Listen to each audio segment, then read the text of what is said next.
let's just get this out of the way first, since so many people ask what is a FODMAP in the first place. FODMAP stands for fermentable oligosaccharides, disaccharides, monosaccharides, and polyol, all of which are carbohydrates that our body turns into sugars.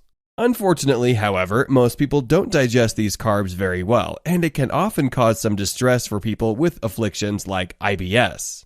The low FODMAP diet is perfect for people with IBS and helps people identify exactly what is giving their body a hard time. There are a lot of great things to share about this diet and why it's so effective in helping people with digestive issues. So here is the FODMAP diet explained. Number 1, why does it help? A very important step in the FODMAP diet is the identification stage. After you've eliminated all of those different types of carbs from your diet, the next step is to slowly reintroduce them. This is the only way to find out exactly which foods are affecting you. Number 2, I've identified the problem foods, now what? Things get very easy after you are done with the identification phase of the diet. When you've successfully found which carbs are giving you digestive issues and which aren't, you can make a meal plan to help you avoid those food groups. This doesn't necessarily mean that you have to completely give them up, but if your body is reacting poorly to eating them, then it's probably best to at least limit your intake of those foods. Number 3, why is it so effective for people with IBS? People who suffer from IBS may often feel left out when it comes to eating.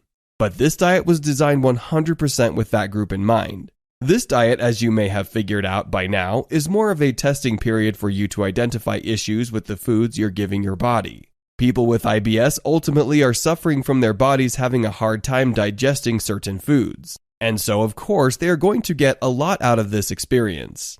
It's estimated by Johns Hopkins Medicine that the FODMAP diet helps 85% of patients suffering from IBS limit their symptoms and find some sort of relief. Number 4, who should and shouldn't try this diet?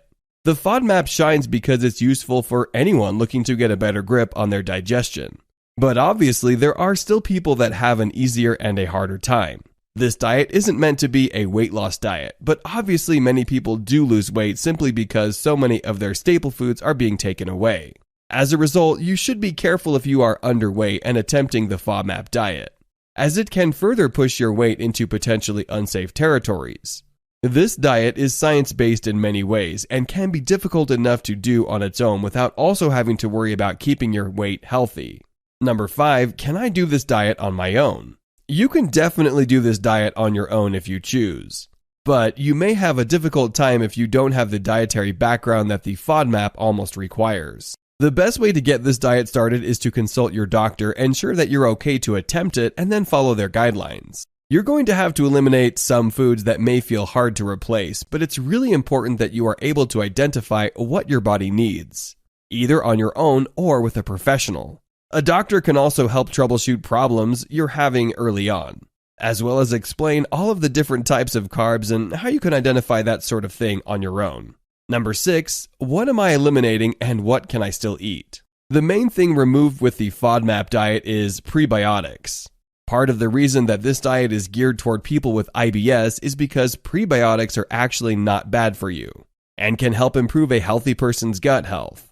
Unfortunately, people with IBS often get bad reactions from these prebiotics, causing them great discomfort and also the added immune protection that prebiotics provide. You are still able to eat a lot of the same things that you are used to on this diet, but the specifics will depend on what your own findings are after the reintroduction phase ends. Then it's all about personalizing a diet that doesn't trigger digestive issues using your guide. Have any of you guys tried the low FODMAP diet? Leave a comment down below if you have.